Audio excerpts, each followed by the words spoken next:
Sunday night edition of the Anaheim Calling Podcast. We're back, folks. We're here to discuss two games that the Ducks played this weekend, a back-to-back to end their current road trip. They played the Colorado Avalanche on Saturday night, won that one, and they played the Vegas Golden Knights tonight, Sunday night, and lost that in pretty convincing fashion.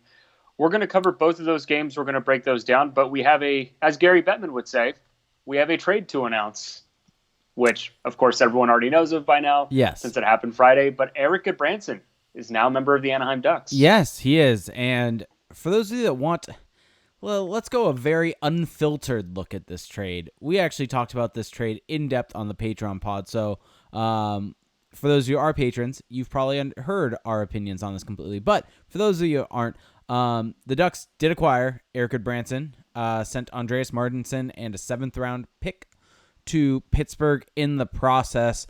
Erik Gudbranson is currently 27 years old. He is signed for both this year and next year at $4 million cap hit or $4 million AAV. He is actually getting paid, though. Let me just double check this number really quickly. He's actually getting paid $4.5 million this year, and next year is getting paid $3 million. So he's getting paid a pretty hefty amount, and I think you and I are on the same page with this trade that this is not a great trade for the Ducks. And it's funny because it's come out where it seemed initially that this trade was something along the lines of it was like it happened basically because of Manson going out and getting hurt and could be out for a long time. But it now seems like this was a deal that they had in the works for the past week or so. And essentially, Pittsburgh had to hold off on saying yes to it because of some guys, I think Brian Dumoulin, getting hurt, so they needed to play Gudbranson. So this wasn't something that happened because of Manson getting hurt. This was basically in the works. My main issue with this trade is the fact that Gudbranson signed for this year and next year at the $4 million cap hit. It's not good. It's very, very rough. Because if you look at the salary cap for the Ducks next year, not only do they have a couple guys that are going to be up and need new contracts this upcoming summer. I mean, Devin Shore needs one. He's probably going to be right around where he's at right now, though. But you also have Troy Terry's going to need a new contract this summer. Jacob Larson's going to need a new contract this summer. Brendan Gooley's going to need a new contract this summer. Now, granted, Patrick Eves' contract comes off the books, but that's kind of a nothing deal because it can go on LTIR. And here's the other big kicker for everyone out there is that the Corey Perry buyout goes up. The cap hit for Perry goes up from 2.625 to 6.625 or 6.625 next year. So this trade could hamstring the Ducks moving forward next year with what they're able to do and cap flexibility. And I think that's the biggest issue outside of whatever you think of Gudbranson's on ice play. You look at that cap hit and what he's going to be providing because, I mean, Felix, where do you project Gudbranson when healthy to be in this lineup?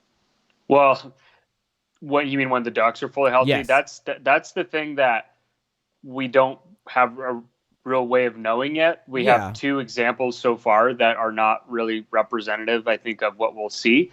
If you look at it so far, Josh Manson missed the game against Colorado, and Dallas Eakins put Hampus Lindholm next to Erik Gudbranson. And then tonight, with Hampus Lindholm out, then they put Erik Gudbranson next to Michael Del Zotto. So there's not really a whole lot of takeaways that can be had from that. I think that when the Ducks are fully healthy, we're probably going to see Erik Gudbranson on the third pairing next to Jacob Larson. Yeah. I think Holzer will become the 7th D-man and Gudbranson will be next to Larson. I think that's the most likely outcome. Yep, and I think the issue that you have there is you have he's essentially the 6th defenseman making $4 million both this year and next. He's a more expensive version of Corbinian Holzer. Yeah, Holzer. Yeah. Well, that's the thing. If you look at Erik Gudbranson over his career, his teams have almost always been outchanced and outshot when he's on the ice. The only real positive sample we have is of the brief stretch he had with Pittsburgh last year, and it's really hard to say whether or not that is more representative of the player he is or the 8 years we had before that. What I would say, though, is that I think that if you look at Gudbranson's career arc, He was drafted 3rd overall in 2010, and he was cast as a top, shutdown guy and physical, kind of intimidating presence. But that was at a time that's almost exactly when I think the game started really transitioning over to speed and skill. So in a way, I feel a little bad for him because I think that it's just bad timing. If he had been drafted 5 years before, you probably see a different career arc, but that's not what we have to work with. So I'm just saying that to kind of add some context, because a lot of people will just say Gudbranson's this terrible player. And I think that if he hadn't been drafted 3rd overall and had been drafted, say, in the late 1st or 2nd round, I think we could still have a pretty solid opinion about him just because he's been in the league for so long. But on the other hand, if he had been drafted lower, he wouldn't have been playing in those big situations, and maybe his numbers would have been better. I think one of the reasons that he performed well in Pittsburgh last year is because he was basically in a 3rd pairing role next to Marcus Pettersson. So maybe in that kind of role in Anaheim now, where we think he'll be once this team is healthy, maybe he can thrive there. But my biggest issue with Erik Gudbranson, or the acquisition of Erik Gudbranson by the Ducks, is that the Ducks are trying to do two things, right? They're trying to be competitive now, and they're also trying to retool, right? They're trying to set the table for the future of this team. They're trying to do both at the same time, which is really hard to do. If you look at what he does for them being competitive now, it's really hard to make a case that he actually makes them better now. And then if you look at the retool moving forward, he kind of makes that a little more complicated with the added money. Yes. So it's very, very difficult to create a case for why they went out and got him, especially because even Dallas Eakins said this to Eric Stevens today in The Athletic, but he echoed what Bob Murray said in that first article. This is a guy they've had their eyes on for a while. So it's hard to really make a good case for this move. Yeah, and I think trying to add a bit of a positive spin on it, as I'm about to also go negative with it, but the positive spin is kind of like what you said, where maybe in a lesser role with not as hard of zone starts, which actually Erik Gudbranson mentioned in some of maybe that being a reason for his numbers not being so great, which I don't fully buy necessarily. But regardless of that, I think in maybe some lesser minutes and playing against some lesser competition, he's going to see a bit of a push into the correct direction with things. But the issue is that with his contract, you need something better than that. You need to get better. I mean, in the salary cap world, it's all about value. And it's all about getting value from your players. And the fact that you're trading for a player and acquiring someone that doesn't add value necessarily when you look at the cap hit that he has. I mean, you and I have talked about this, that he had almost negative trade value. When you look at his cap hit and what he provided on the ice and the situations that he would be in and how he performed, he essentially had negative value because of the cap hit for both this year and next year. And so if the Ducks were to make this trade, this is a trade that should have been in line with other ones where teams get a pick back for taking that player, as in Pittsburgh throws in a 4th or 5th round pick for the Ducks taking Gudbranson. Because at the end of the day, the Ducks, regardless of Jim Rutherford saying they like Gudbranson or not, the Penguins needed to get rid of Erik Gudbranson for salary cap issues. And the Ducks could have tried to exploit that and get something back. Now, granted, some people may say, well, they gave up nothing for him. The issue is that Gudbranson, like I said, negative trade value. Need to get something back for that if you're going to take on that contract. And so that's my big issue. I think from an on-ice perspective, I want to try to wait and see and give it a little bit more time before making some full judgments on him. But I think from a value perspective, it doesn't look good. Well, that's the thing, is that I'm not a big believer in evaluating trades based on how they shake out. I'm a big believer in evaluating the decision, evaluating what decision you came to based on the available information. To me, that's the only way you can evaluate a trade, because at the end of the day, that's the only way you can really make the trade. You don't get to fast forward and see how it plays out. You have to make a judgment call based on a variety of different factors. And for me, I look at Anaheim's stated goals of this retool that they're trying to do, And I don't necessarily see where this fits into that, and it makes their lives more complicated. And the other thing I want to add is that, like you were saying with the Penguins, this is basically doing the Penguins a favor. This is getting them out of cap hell. Now, you could argue that, oh, well, now the cost that the Penguins had to pay in getting rid of Erik Gudbranson, a player that they supposedly like, is that they didn't get anything back. They basically lost a regular in their lineup for nothing, which I don't know. I don't know how much I suppose you could make that argument, but yeah, again, it could work out for the Ducks. And I think that there is definitely, if you're looking at this as a pie chart, there's definitely a little chunk, a little slice in there where Gudbranson could definitely become a useful piece to this roster. But to me, that little sliver is outweighed by everything else, right? If Gudbranson was a better, it's not so much about the money, it's about what you're getting for the money. And in the best of scenarios, Erik Gudbranson's going to make them is going to give them third pairing minutes. Just as a full reference for next season, because I was curious about this now. Granted, this is if the salary cap stays at $81.5 million. So it's probably going to go up 1 or 2 from there. But so as of right now, the Ducks have about $11 million in cap space to sign 9 players. Yeah, it's going to be rough. It's going to be tight. And granted, they can utilize LTIR. That is something they can take a look at using by putting Kessler's deal on LTIR, which will open up, if they're up near the cap, $6.875 million. So that's going to help out significantly. But we've talked about this, I think, on the Patreon show, is that one of the things with LTIR is it's not a direct equation where you just get that cap space. It's essentially you're still working over the cap. And the way it works is if guys have bonuses in their contract, specifically, I believe rookies, the rookie bonuses, if they hit that can apply to this year's cap. But if that forces you over, then there's an overage, and that takes away from next year's cap. So there's potential this year now where if the Ducks are tight against the cap and are over and have to use LTIR, if Troy Terry hits his maximum potential bonus of $850,000, the Ducks salary cap that they're working with will be $850,000 less than it would have been because of them being in or working into LTIR. And so there's a lot of things at play, and it's not a simple solution of, hey, let's just use LTIR. And so it's just I mean, I think you've mentioned this on Twitter. It just really limits their cap flexibility.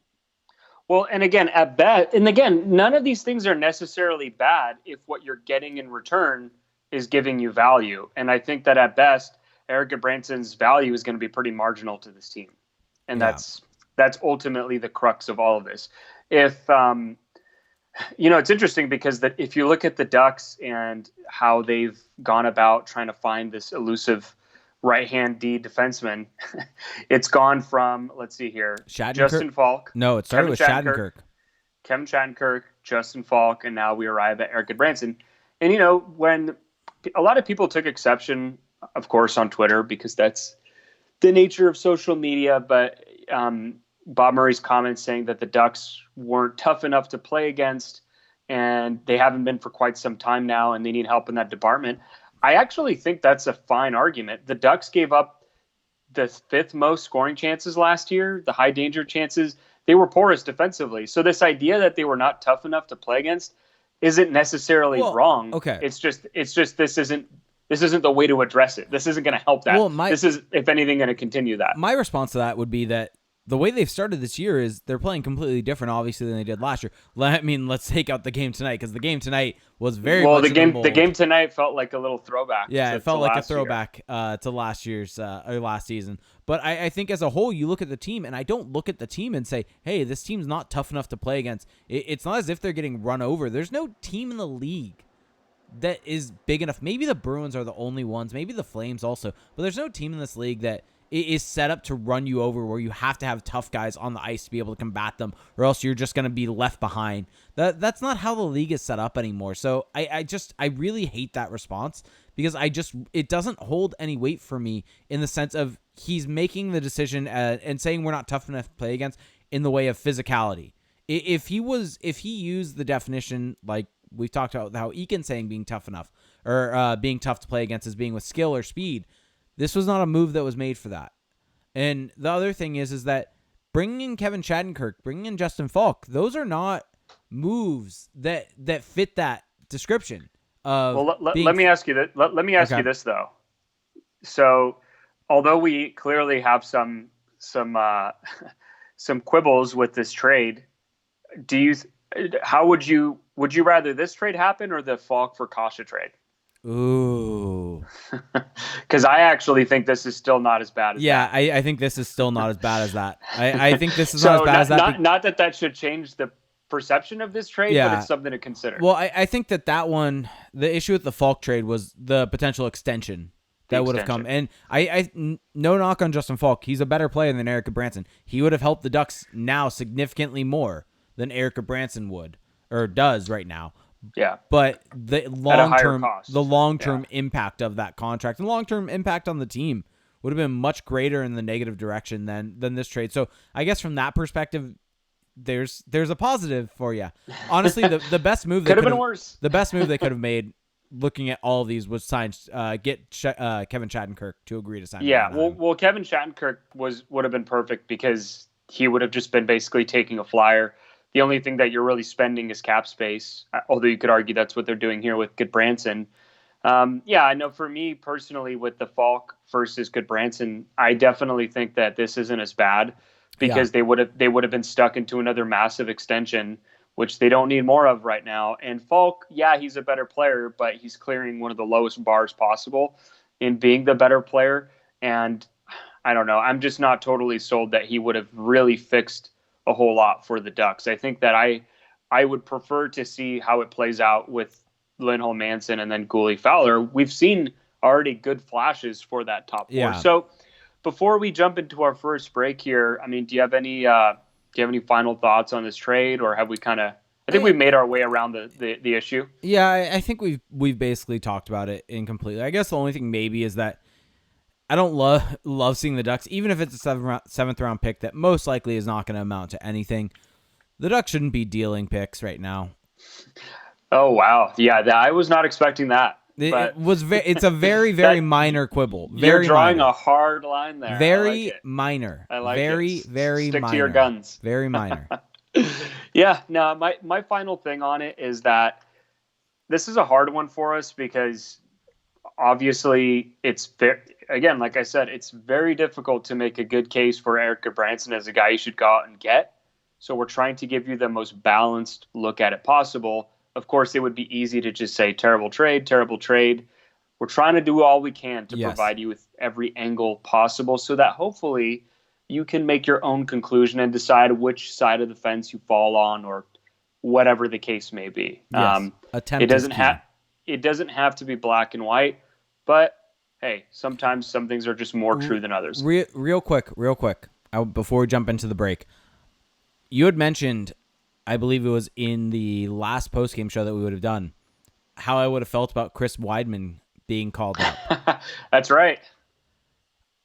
And what would you consider to be the better option? Chris Weidman being called up or trading for Erik Gudbranson? Well, I mean, your opinion.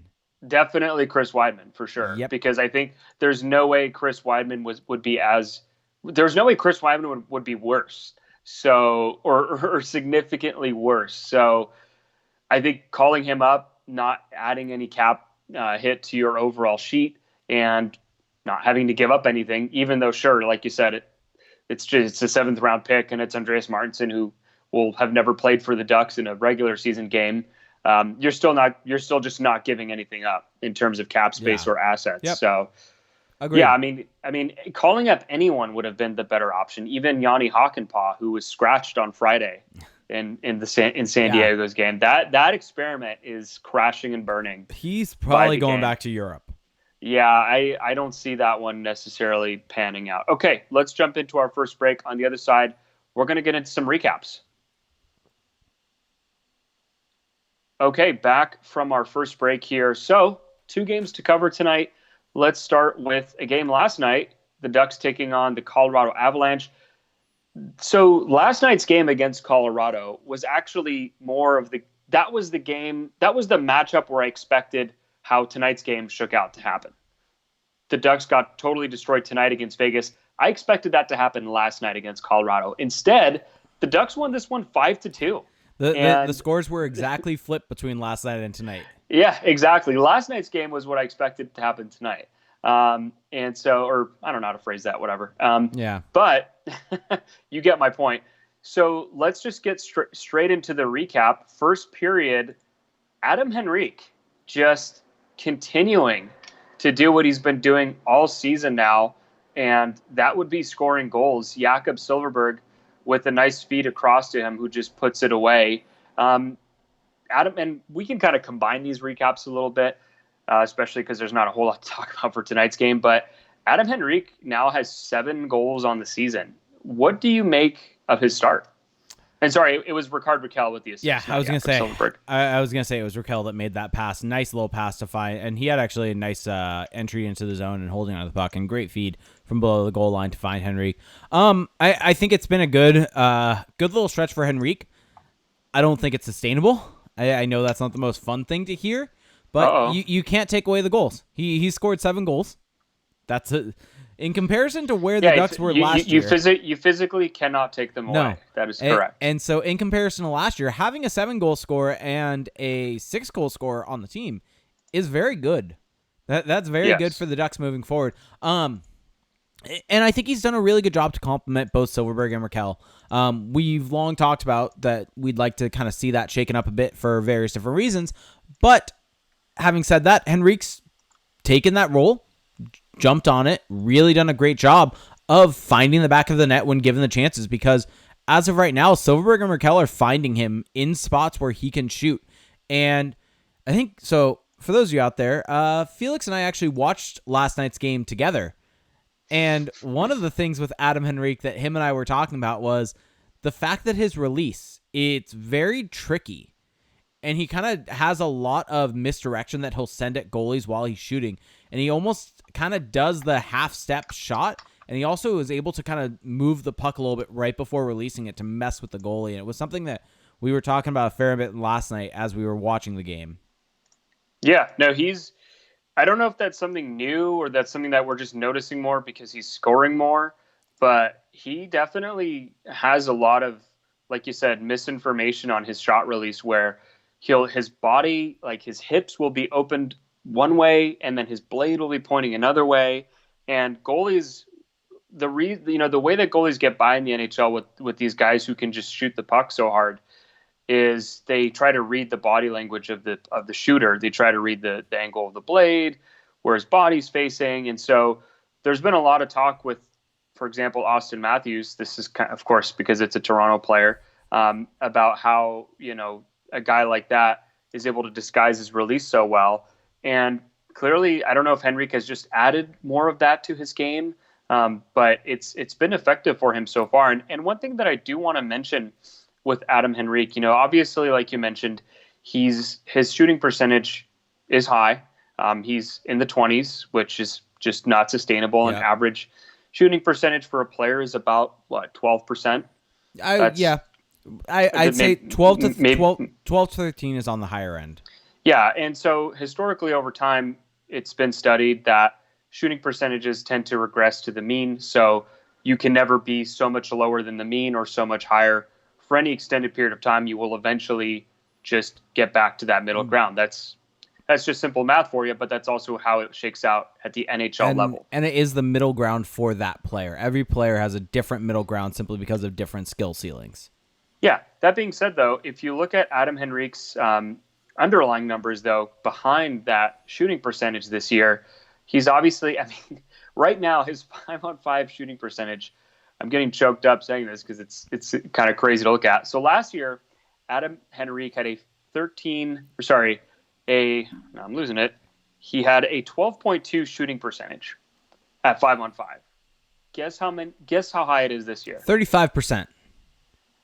A little over 30.4. You were in the right range, though. 30.4%. So he's not going to continue to score on 1 out of 3 shots. That's not going to continue. It's just not.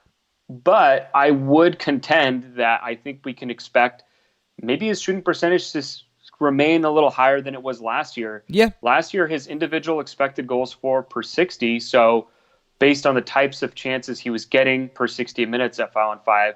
This is the amount of goals you would expect. Last year was at 0.55, and the year before was at 0.59. This year he's at 0.68, so that's actually a pretty marked improvement, which maybe you could attribute to better line mates. Well, also, his individual shot attempts per 60. He's gone from 8.9 last year to 13.5 this year. And then lastly, his individual scoring chances per 60 have gone from 5.9 to 9.9. So, yeah, his shooting percentage is going to come down. He's not going to score at this rate moving forward, but he could still have a pretty productive season because he is getting just more shots on net and better shots on net. And the other thing I do want to mention when you mention the expected goals as compared to last year is that's even more impressive when you factor in the fact that different websites have realized that the NHL data has actually shifted all shot attempts further out than it has been in the past, making expected goal totals lower this year in comparison to last year. So when you're comparing expected goal totals from this season to last, that kind of needs to be considered, the fact that they're probably going to be lower this season due to that. So the fact that his expected goal totals this year are higher than last is even more impressive when you factor in that context. Yeah, exactly. So he's just been better this year. There's no denying that. Mm-hmm. All the numbers portend that, and also he's just playing well on an eye test level. So that's good. Definitely good for the Ducks. And for all those who say that I don't say enough nice things about Adam Henrique, well, save this last little audio file and just replay that in your head every time you think that I'm not fair or whatever. just replay that. But yeah, moving on with this replay though, Derek Grant just continues his dream season under Dallas Eakins, setting up Carter Rowney, who would then flick the puck into the net, giving the Ducks a 2-0 lead in the first period. So the Ducks jumping out to an early lead here. Just a nice little transition play by Derek Grant, bringing the puck up ice and then just simply crossing it over to Carter Rowney. So Derek Grant, just another guy who's enjoying a nice little start, and he's getting a lot. Tonight against Vegas, it felt like he took every defensive zone draw. I don't know if that was just me, and that's just now it's in my head, but Dallas Eakins loves himself some Derek Grant. And hey, with plays like that, who can blame him? Yeah, although we can get into tonight's game a little bit more when that comes around. But his minutes have actually become a whole lot more limited. You look at the game against Colorado, he only played 7 minutes at 5-on-5. Mm-hmm. So the issue with Derek Grant is tell me the issue with Derek Grant. I want to hear this. That goal was nice. Don't get me wrong. That's an impactful play. It's a good play. How dare you nitpick? It's a good play. You look at his overall numbers, though. That fourth line has not been good. It's bad. It's actually let's not mince words here.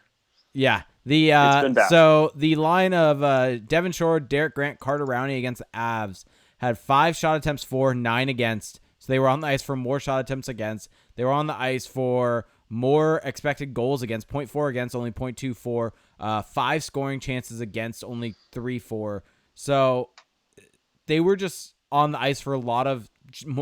Basically, they were on the ice for more chances against than for. And it really kind of showed. And it's a continuation of everything we've seen from that line this year of Grant and Rowney. That combination, for as much as people love them, they just aren't good.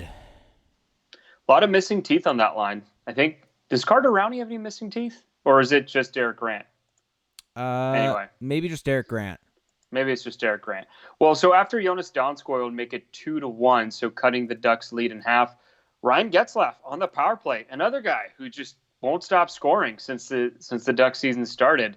He's up to 5 goals now in the year. He had 14 all of last season. So I would be willing to bet that he will exceed 14. Maybe it will just be 15, but I think I'm feeling pretty good about that bet. On the power play, too, Ryan Getzlaf, kind of a weird one. He just closes in with all the space that the Avs are giving him and then just shoots it on net, and it deflects off of a stick or a skate. It's kind of hard to tell, but that would put the Ducks up 3-1. And at that point, all they really had to do was hold on. Nathan MacKinnon, though, would at least keep it interesting in the third period, extending his point streak. He although it was on a rebound off of just kind of a broken play on the penalty kill for the Ducks, still a really difficult backhand shot to get over the pad of Ryan Miller. So that would make it 3-2. But then none other than Max Comtois, who also had a good game tonight, I thought, just hammers home a loose puck for the Ducks, making it 4-2. Just kind of a scrambly goal. Nick Ritchie battling in front. And then Comtois just kind of facing the other way, just kind of shoots it between his own legs, and it goes in, making it 4-2. The Ducks would then score in the empty net.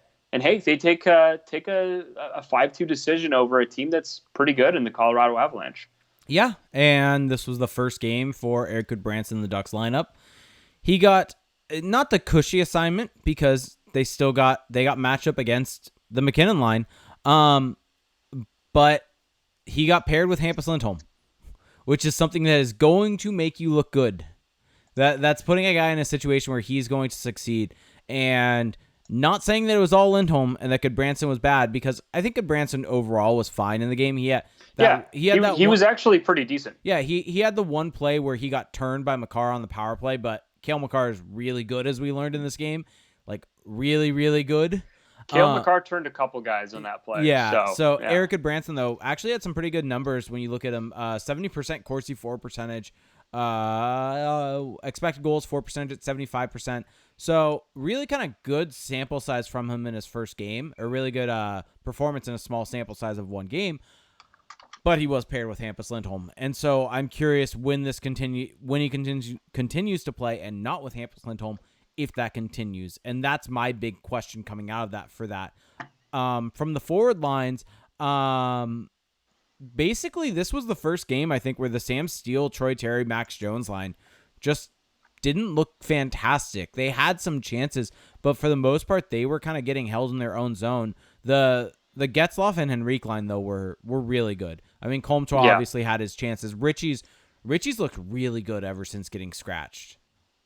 Yeah, maybe it I don't know, some type of fire got lit underneath him. I don't know what it is, but he's definitely looked good. Although you talked about Lindholm making Gudbranson look good, I would argue Ryan Getzlaf can make a lot of guys look really good.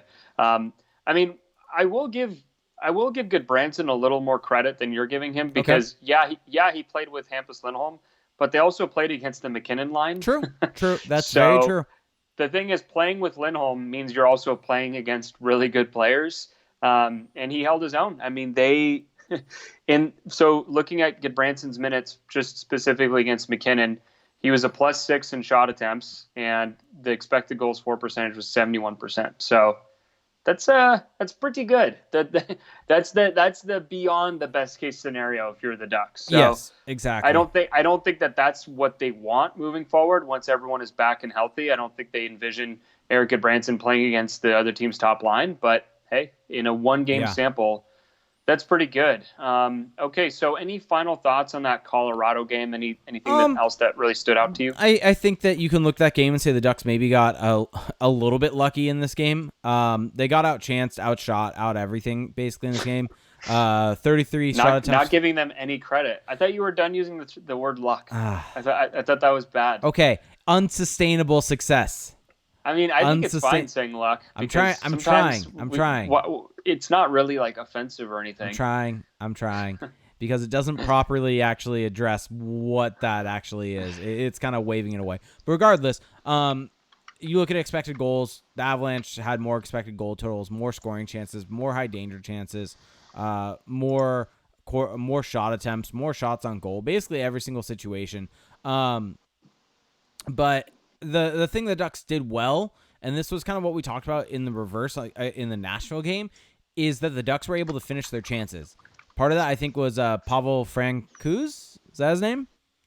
Sure. Did I say that right? Maybe not. Didn't have the best outing in the world. He was kind of an adventure in net, but I mean, credit to the Ducks for taking advantage of it, and they were able to find the back of the net. And Ryan Miller stood tall and was able to kind of combat all the chances that the Avalanche were able to put to them. But I mean, you look at expected goals, the Ducks allowed more expected goals than they should, or more goals than they should have per expected goals. But you look at the amount they scored, they were able to find the back of the net more. And so that just shows they had a good night in terms of shooting talent. They had a good night in terms of going up against a goalie who was not the best ever. So, yeah, overall, good performance, though. It's a good win to kind of stop the slide that they were on. They were on a 3-game losing streak, and especially you don't want to have to go into the Vegas game feeling like you were about to go on a winless. You have to salvage the road trip. Yeah, because that would have been it would have been a winless road trip if they would have lost that game against Colorado. So they were able to kind of potentially go into the Vegas game a bit looser. But let me ask you this. Yeah. And now, prepare yourselves. This is going to be a little critical, but did the Ducks deserve to win any of the games on this road trip? Nashville. You think they deserved to win that game? Yeah, they were the better team against Nashville. Without a doubt. Okay, without a doubt in my mind, they were the better team against Nashville. Well, you should have a little more doubt. Yeah, I mean, maybe that's the only game they deserved a better fate, but this was a rough one for the Ducks. This road trip was not kind to them. No, it was a 4-game trip. They played Nashville. They played Nashville, Dallas, Colorado, and Vegas. Yeah, the Dallas that's kind of a hellscape, especially when you lose Josh Manson. Yeah, the Dallas game was mainly due to injuries. I think Nashville, they played good. I think they deserved to win against Nashville. I think that, yes, you look at the scoreline, but Nashville just took their chances and put them away. The Ducks had a lot of chances in that game. A lot of chances, and they just didn't finish them. I think that they had the better of the chances, better of the shots, everything, and it's just Pekka Rinne had an insane game. It's going to happen. Yeah. Okay, let's talk about the Vegas game here. So let's try to make this quick. Ducks came out and scored the first goal of the game, and you thought, oh, here we go again. The Ducks are going to be opportunistic and really just kind of make this an interesting game. Max Comtois winning a nice loose puck battle behind the Vegas net, just kind of pokes it free from Marc-Andre Fleury, and then he just sends it back out front to Ryan Getzlaf, who puts it away, continuing his season, his goal-scoring successes. But that would be really the last moment of note for the Ducks. They would proceed to spend pretty much the rest of the first period in their own zone. Goals from Mark Stone, Ryan Reeves, Nicolas Roy was that his first NHL goal? Yes. Yes. That was the worst period they've played this season by far. Now, granted, in tonight's game, so we talked about Lindholm being with Gudbranson. Lindholm didn't play tonight. So their top six was effectively one real NHL pairing in Gooley and Fowler, and then you had Larson Holzer on the third pairing and Del Zotto and Gudbranson. So you basically have, as your bottom four, you have 4 6th defensemen or 4 5th to 6th defensemen. So you're asking guys to punch up and wait. Obviously, that's going to be difficult, and it panned out exactly as you would expect. Yeah. And people need to be very, very careful how they look at this, because people will say, oh, well, you're being hard on them because, oh, my goodness, how could they possibly handle added responsibility? That's not what they're asked to do. I'm like, yeah, sure, I'm accounting for that. But also, they were responsibility. They were awful. They were so bad. Exactly. You have to at least acknowledge that, which, maybe I'm just a little fired up because my mentions tonight they've been interesting. Enjoyable? Always. They've been enjoyable. Always. Yeah. Maybe I just won't tweet when the Ducks play bad. Maybe that's what it is. Well, okay, so it's funny. The first 5 minutes of the game, 5-10 minutes of the game, up until the Ducks goal, yeah, back and forth, good, trading chances. Ducks scored, and then the Golden Knights scored right afterwards, and it was all downhill from there. Yeah, this was a game that there were some positives. Let me start there. I think Troy Terry looked good. I think Nick Ritchie looked good, at least in stretches. There were some stretches in the lead up to what would have been the Ducks' second goal when Troy Terry was able to feed Adam Henrique on the 2-on-1 rush, and Henrique's able to bury it for his that's his 7th goal of the season. And then there's you had a couple other plays with Troy Terry bringing the puck in the zone. It just continues kind of yours and mine, my opinion of Troy Terry being one of the most dynamic players on this team. Am I putting words in your mouth, or do you agree with me on that? How about we find out after our second break here? We'll be right back.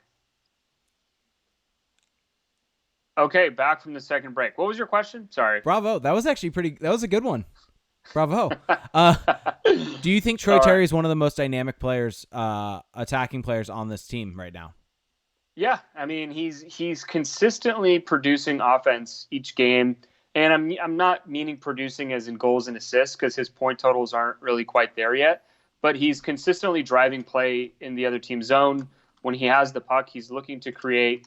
And on that goal, so we're kind of skipping through all of the crap that happened in the majority of this game. Troy Terry had a really nice, not just a nice assist to Adam Henrique to set him up on a 2-on-1, but he also had a really nice steal in the neutral zone to create that opportunity. So he actually did that a couple times tonight. There was also a play where the Ducks had been hemmed in a little bit, and the Golden Knights were trying to go cross ice, and he knocked down a pass just out of midair and was able to get it out. So his anticipation has definitely improved in the not just offensively but also defensively.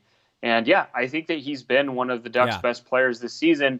Again, that's kind of a hard thing to say because as of tonight, he has 2 points in 13 games. But I think that the offense will come for him. It's just, or the offensive production will come for him. It's just a matter of time. Yeah, and the other thing is, we've said this a couple times, it's process. The process is correct for Troy Terry. The results aren't there yet, but if this process continues, the results will eventually follow. And that's kind of where I'm at with Troy Terry so far. By the way, the brief little combination, the 3 minutes that we had of Troy Terry, Adam Henrique, Nick Ritchie, when the lines were thrown in a blender, 4 shot attempts for, only 1 against, 0.32 expected goals for, only 0 against. So overall, those 3 worked well together in what was a small sample size. And so I wonder if maybe we see Nick Ritchie paired with Troy Terry more so in this season. I think a lot of this game can just kind of be thrown away. I think overall, the team as a whole were bad. I don't really think there's a whole other way to put it. I think maybe you can highlight some individual performances on both the good and bad end. I think that, as we said, Gudbranson was good yesterday. He was not very good tonight. Him and Delzato, who played together a bit in Vancouver, were one of the worst D pairs for the Ducks. They were on the ice for, Gudbranson was on the ice for 8 shot attempts for, 26 against. Delzato, 7 for, 23 against. You look at expected goals for percentage, on the ice for 0.88 against, 0.27 for. Actually, the only pairing that was worse in terms of allowing expected goals against and chances against was Fowler-Gooley, which is not very good. Cam Fowler did score tonight. That expect is those true. Numbers to be a little higher. That is true. Cam Fowler did score. For those of you out there that are listening to this without fully watching the game, Fowler had an own goal. May have shot it. That was bad. That was.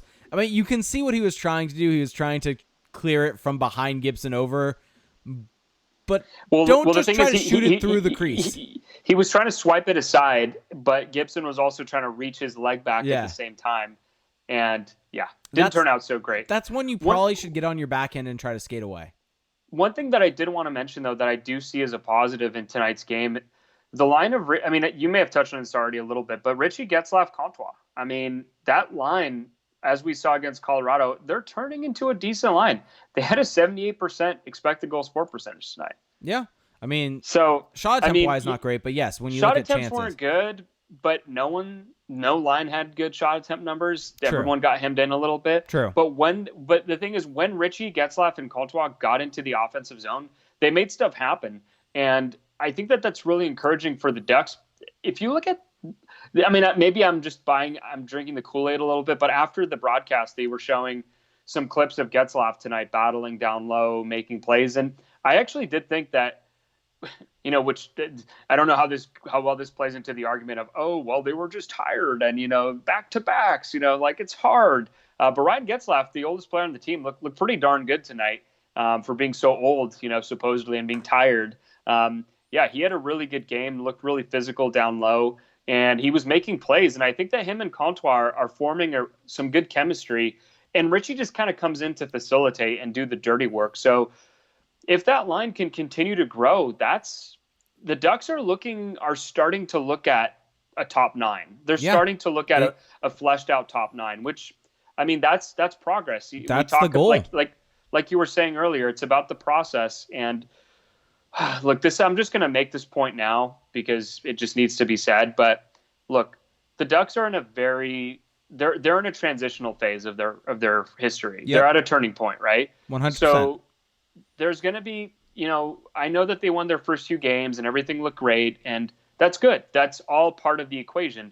But when you're bringing in a new coach who Dallas Eakins himself is relearning the ropes of the NHL a little bit, and you're implementing a new system, and you're bringing in younger players who this is their first true full-time duty in the NHL, there's just going to be growing pains. Also, injuries. So we don't want to make too much of any one game. What we have to look at is how they're achieving that, how they're getting there. And tonight, yeah, there's definitely some things to take away that are positive. And I think overall, we have to remind ourselves at times, especially when the high gets really high and the low gets really low, that this Ducks season, as much as fans rightfully want their team to win every game and go to the playoffs and win the whole thing, if you look at the big picture, this season for the Ducks is kind of a transition, right? It's a liaison between the past, right, the Kessler, Perry, and Getzlaf era. Getzlaf's still here, of course, into the Terry, Steele, whoever era, right? And so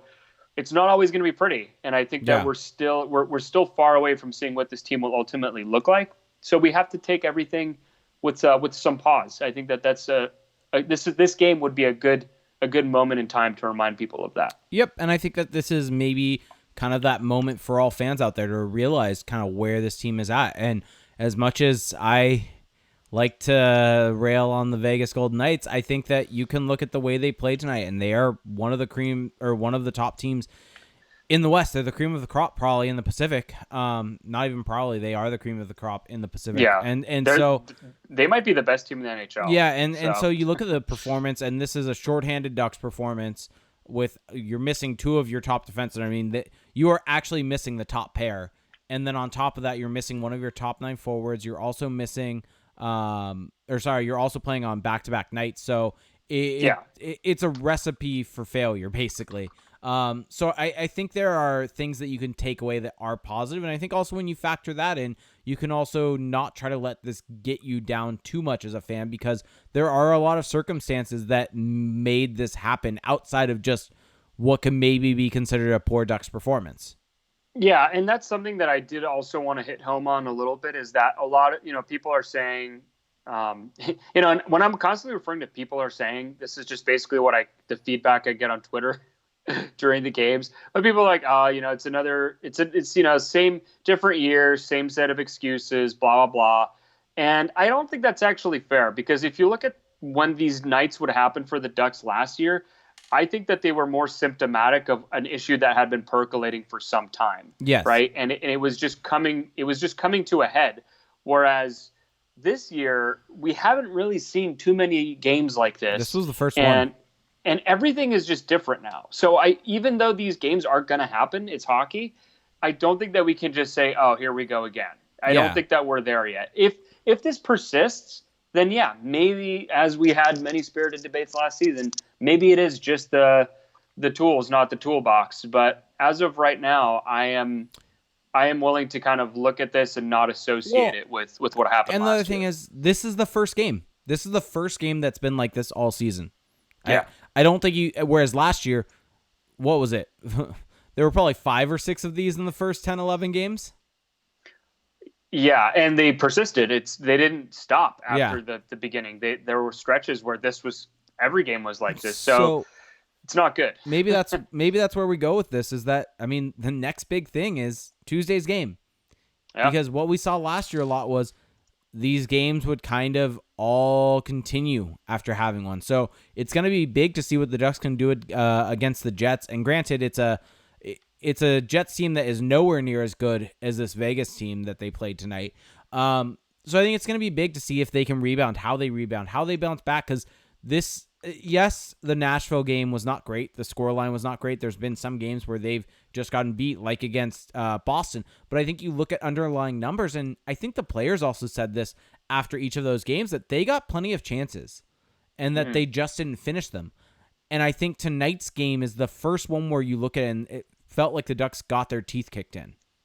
And, yeah. And so it's going to be interesting to see how they respond after having that happen. Yes, and Chad's asking in the chat, Tuesday is at home. So the Ducks' next 7 games are at home. Yeah. So they're going to be playing at home a whole lot. Just to kind of put a bow on all of this before we maybe do a couple questions and get out of here. The Ducks play their next 7 games at home. We still don't know the status of Ondrej Kase and Josh Manson. Maybe by the time you're listening to this Monday morning, we will have more information. We also don't know what Hampus Lindholm, his status is going to be. So there's a lot of balls up in the air for the Ducks right now. Obviously, if Lindholm is also out for any period of time, this could be really rough for the Ducks. I mean, if they're missing an entire pairing, which also happens to be their best pairing, that's hard for any team. Yeah. So we are going to be following that. I'm obviously just speculating here, but I think maybe Lindholm being out tonight might have just been precautionary. Tail end of a back-to-back. Maybe he may have had a flu or because they didn't announce actually what he was out with. So I'm thinking maybe it was Vegas flu or altitude, something like that. Sure, yeah. So, I mean, we'll see with him. Manson, I mean, he's already on IR. I think he's probably going to be out for a while. And Kase, I mean, that's... No timetable. That's the Just tough one. Get healthy.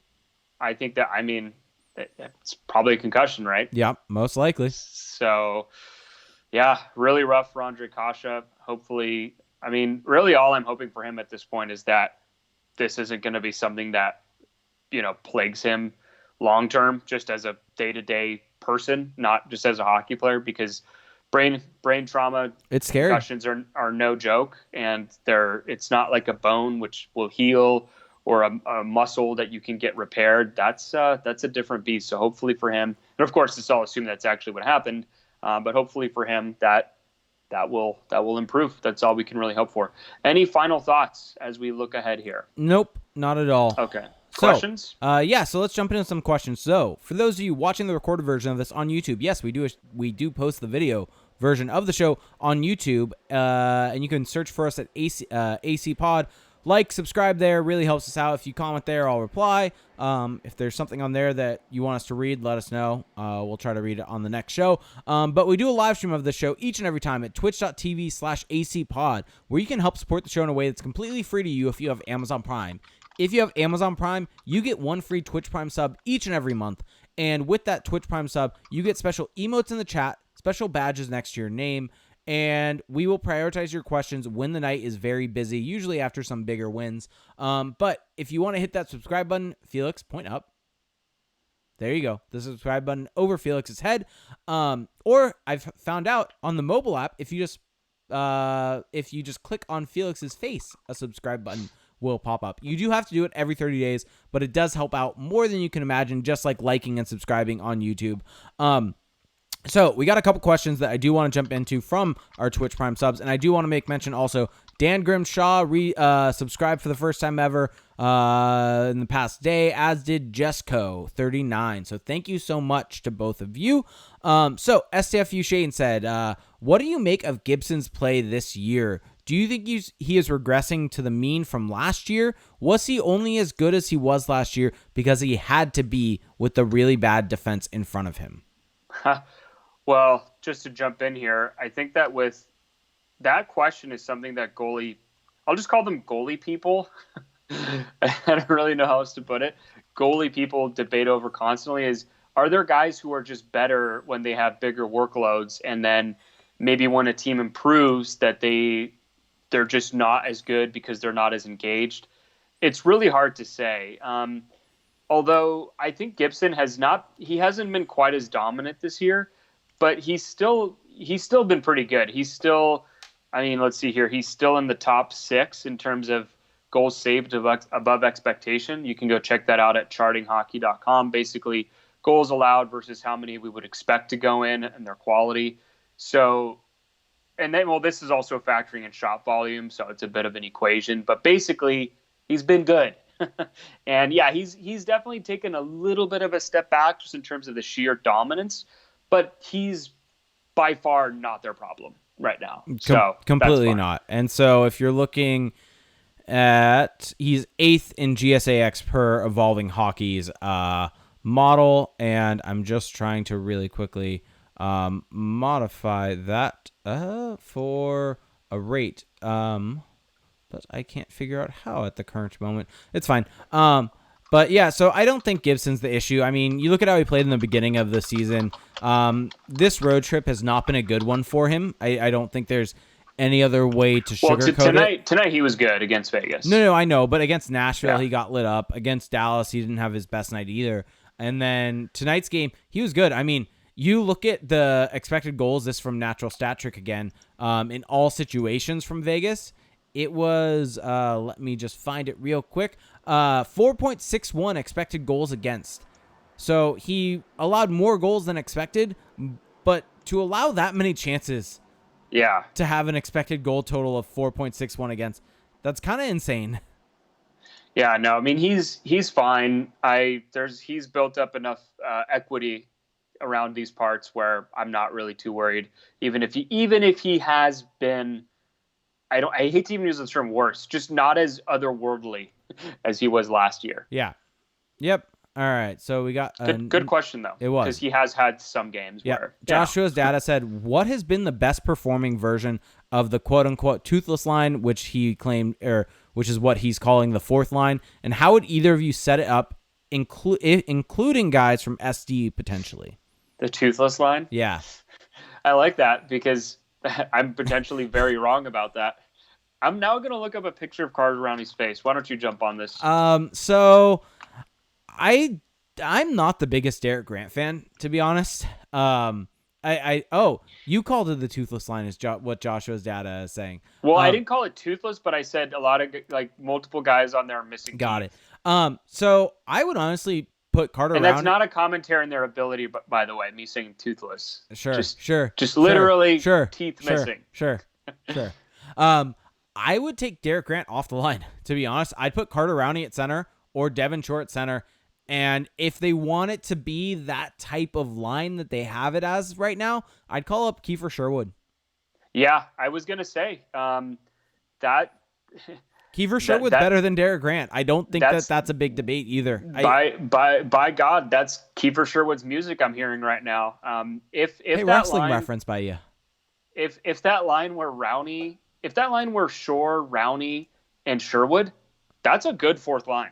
That's a solid fourth line. Yeah. Maybe they won't win as many faceoffs, but I can guarantee that they will drive more offense and potentially score some more goals because Kiefer Sherwood has shown an ability to do that. Now, let me ask you this, and I kind of know how you're going to answer, but it doesn't matter. Daniel Sprong on that line? I mean, I'd love it. Okay, so you'd be a fan. Yes. I don't know quite as much about Sprong as a fourth liner, but yeah, definitely Sherwood over Grant. Look, I can totally appreciate the fact that people just love to root for Derek Grant. He's definitely a guy who seems to be well liked, but they're struggling right now, and I'm kind of putting on him a little bit as the center. Yeah, so there you go. Yeah. So I think that's probably the best way to put it. It's a pretty quiet night in the chat, so I think that's probably going to do it for us tonight. As you can probably imagine, not that many people after that wonderful outing by the Ducks. Well, so if Ducks fans want to feel any better right now after a tough loss, which there haven't been too many of this season, look no further than the LA Kings right now, who I don't know if you've been seeing some of these comments by Todd McClellan, but they are not good. He's calling guys out basically every game now. He had a quote after tonight's game, didn't he, where he was like, we know who are NHLers and who don't fit that skill level, right? Or something along those lines. Yeah, exactly. And that's not the first time he said stuff like that. It's insane. And Todd McClellan, he has a history of being a little more, I mean, I think it's great from a fan's perspective because we get more insight. The guy's actually saying what he thinks. But, man, just some of the stuff he's saying, I mean, I'm just going to read the entire quote.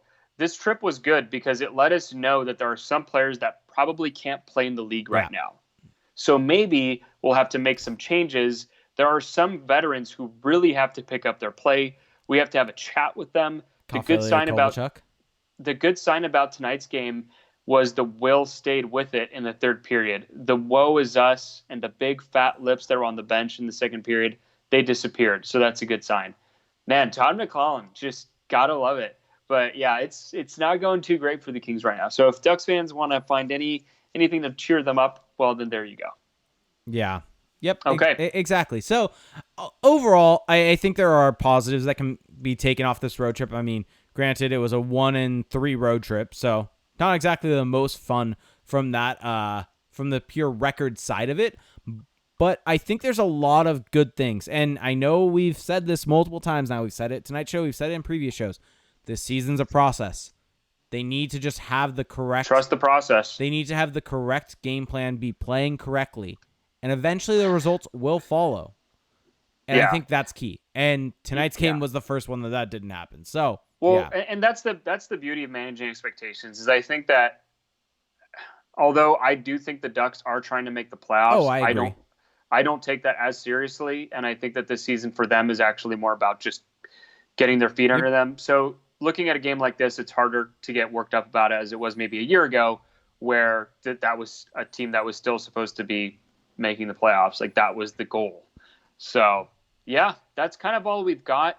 Do want to remind everybody, although the month of October is coming to an end, we still have a few days to keep our Patreon drive alive. Yes. We're trying to get to 350.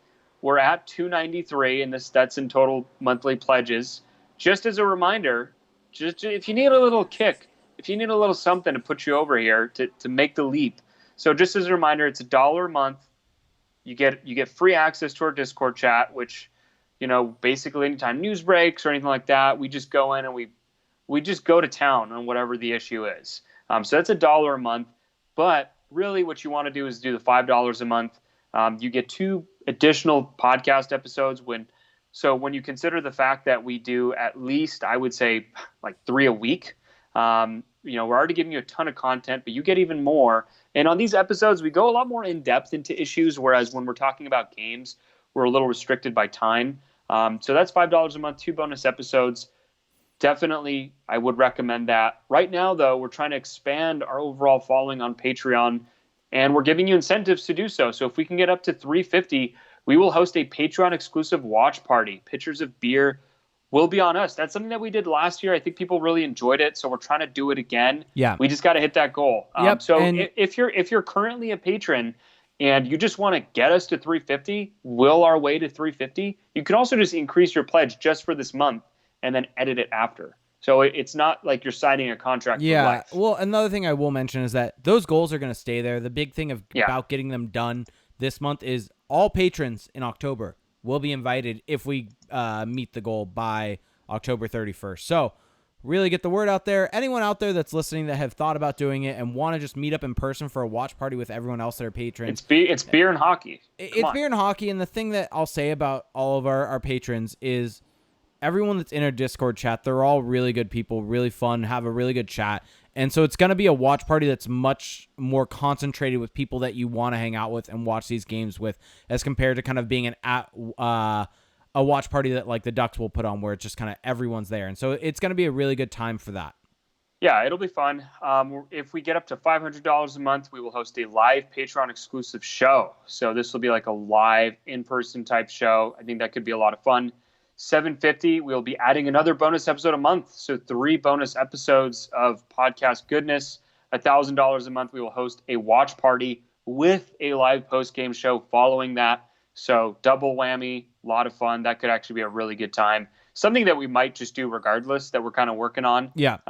But the wheels are moving. The wheels are moving. Let's just say, just to let the cat slightly out of the bag, to let the cat's nose poke out of the bag, we have contacted a local brewery that has shown mutual interest. I'm talking like an NHL insider here. But yeah, so the wheels are in motion. That may happen regardless, but I would still encourage you to help us meet that goal. And then for $1,500 a month, we'll add another bonus episode. So 4 bonus episodes. I mean, at that point, you're basically, it's almost like being subscribed to just a regular podcast, except you're getting that on top of our regular content. So that's at patreon.com/acpod. Definitely check that out. But if you don't want to spend any money, which, look, times are tough, money's tight, interest rates are going up, then I definitely recommend that you just leave a review on Apple Podcasts. It's something that's totally free to you, and it lasts forever. You just do it once and then you're done. It's not like a monthly thing. So just search Anaheim Calling or Anaheim Ducks. You'll find us that way too on Apple Podcasts. And make sure you subscribe. I'm pretty sure most people listen to us on Apple Podcasts are probably subscribed, but if you haven't already, make sure to hit subscribe. If you're not on Apple, you can always check us out on Spotify, Stitcher, and YouTube. So definitely, we're giving you every possible avenue here to check out the site. Of course, AnaheimCalling.com, at Anaheim Calling on Twitter. Check out Jake on Twitter at ReindeerGames91 for some good banter, some good back and forth between us, as well as wrestling tweets. So if you're a wrestling fan, follow him. I'm on Twitter at Felix_Sicard. I have an article going up tomorrow morning, hopefully, about the Gudbranson trade over at the fourth period. So check that out as well. Jake, you got anything before we get out of here? No, I think I'm good. I think, Gonna go watch some wrestling now? Maybe. I mean, you never know. Might go watch it. There's lots of it. Wednesday Night Wars are going to be great. Finn Balor's heel turn. The Prince is back. I almost love this wrestling thing of yours because it's just so completely random. Well, you want to know the best part is I've actually had someone reach out on Twitter to me saying, I really hope the wrestling thing continues as tangents because I love it. At first it didn't annoy me because it's funny, but it was just so like I wasn't as entertained by it. But now I'm just kind of buying in because it's just like I watched wrestling like 10 minutes worth of it at the gym the other day, and I was just like, wow, it's so good. It's so good. Completely fake and ridiculous. It's so good. How could anyone watch this? It's and yet there's so a good. Stadium filled with It's thousands so of good. people. It's so good. Yeah, so I watched that, and I kind of appreciate this a little bit more now, just because how ridiculous. As a fan of the absurd, I support this. Okay, this is a sign. Oh wait, we had a question from good friend of the show, Lewis. Oh yeah. What kind of beer are you drinking right now? Well, I mean, I had a LaCroix. That's not really alcoholic. That's not beer. No, that is not. That is a non-answer. I had Lagunitas last night. What else have I had of late? I don't know. Gunwale. Very good beer. Go check them out. I've had that of late because it's right near my office. They just opened up. Good friend of the show, Kristen Hammonds. Her husband is the head brewer there, Kevin. And so, good beer. Go check it out. Yeah, I haven't been drinking beer at all, but I have been drinking water. And I just bought a new Brita filter, actually, and I'm really enjoying it. So if you're not on the Brita filter train, I recommend you get on it. Anyway, that'll do it for us tonight, guys. If you're listening to this Monday morning, well, have a great week. Have a great Monday. And we will talk to you on the next show. Thanks a lot. Bye.